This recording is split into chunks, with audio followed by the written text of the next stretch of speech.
kahalagahan ng paggalang sa karapatan mo at ng kapwa mo.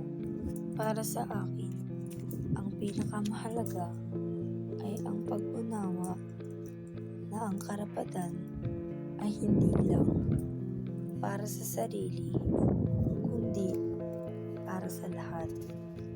Kung pinapahalagahan mo ang karapatan mo, dapat mo ring pahalagahan ang karapatan ng iba.